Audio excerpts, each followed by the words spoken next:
Hello guys, welcome back again sa atin sharing for bread of God. In the name of the Father, into the Son, into the Holy Spirit. Amen.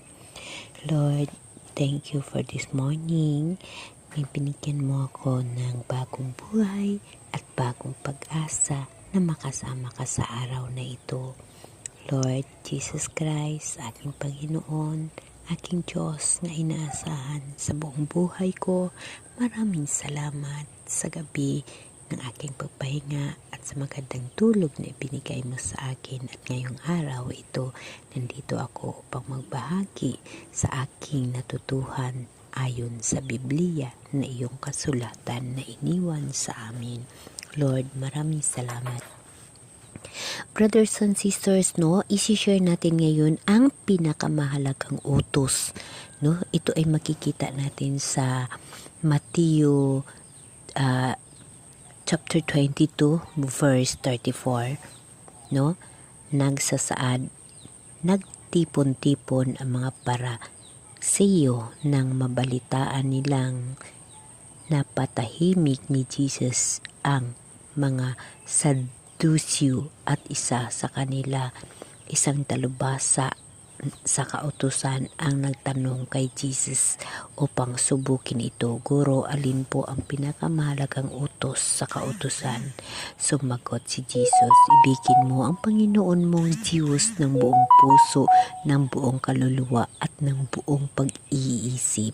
Ito ang pinakamahalagang utos. Ito naman ang pangalawa, ibigin mo ang iyong kapwa gaya ng iyong sarili. Sa dalawang utos na ito nakasalalay ang buong kautusan ni Moises at ang turo ng mga propeta." Brothers and sisters, napakaganda, diba? Maliban sa ating 10 utos, ito ang pinakamagandang utos. Alam niyo ba kung bakit? Ito ay nababase sa individual natin na kaugalian, sa individual natin na panampalataya, sa individual na templo ng Diyos sa ating mga sarili. Lagi nating tatandaan na ang ating mga sarili ay templo ng Diyos, na kung saan dito makikita sa sarili natin kung paano tayo mabubuhay at ikabubuhay na kasama natin ang Diyos. At ayon dito, ito ang pinakamahalagang utos, ang ibigin mo ang iyong kapwa kagaya sa sarili mo. Yes, brothers and sisters, may mga tao na kailangan natin mahalin, ibigin, tulungan kagaya sa kapwa natin. Ang masakit para sa kanila ay masakit din para sa atin, dahil ang Diyos nasa kanila rin at nasa atin, nasa puso natin ang mahal na Diyos, ang Holy Spirit ni Jesus Christ na iniwan sa atin.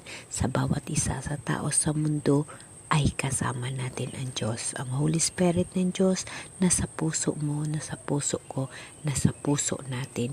Iyon ang templo ng Diyos, at ang Diyos ay nasa kapwa natin.